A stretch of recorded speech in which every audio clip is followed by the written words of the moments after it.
Gemini said, the drought had not only withered the earth, it had transformed the soil into hardened iron.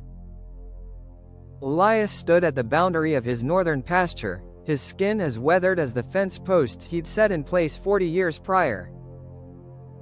The valley had emptied, everyone had left for the coast. They labeled him a fool, a mere ghost clinging to a graveyard. Yet, Elias understood something they did not. He knew what lay beneath the dead 40. At midnight, the air vibrated instead of cooling. Elias gripped a divining rod crafted from rusted rebar, not a shovel. As he traversed the field's center, the metal didn't just dip, it howled. A piercing, metallic wail shattered the tranquil silence of the plains.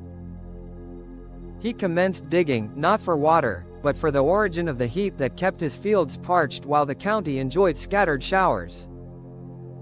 3 feet below, his spade encountered something resonating like a bell.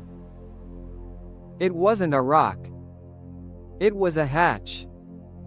As Elias excavated the earth, a geometric pattern of flickering amber light seeped through the seams of the concealed metal. The ground beneath his feet began to resonate, a deep thrum that made his teeth throb. This wasn't a bunker, it certainly wasn't a well. The fields weren't failing due to inadequate rain.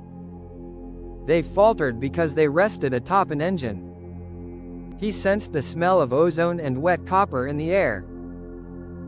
The sight, the dried cornstalks around him shimmered, turning as translucent as fine glass.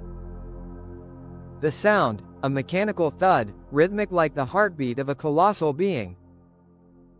With a heavy groan, the hatch started to rotate. A voice, not an audible sound, but a thought, reverberated within Elias's mind. The harvest is overdue. Above the field, the sky began to ripple. The stars transformed, resembling distant porch lights. In that moment, Elias realized that his family hadn't been cultivating corn for 3 generations. They had been masking a signal. By not abandoning the land, he had completed the cycle. Then, the ground erupted.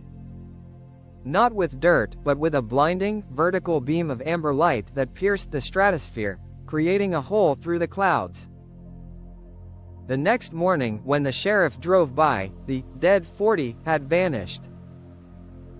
In its stead was a perfectly circular crater, 300 feet deep, with edges scorched into smooth green glass.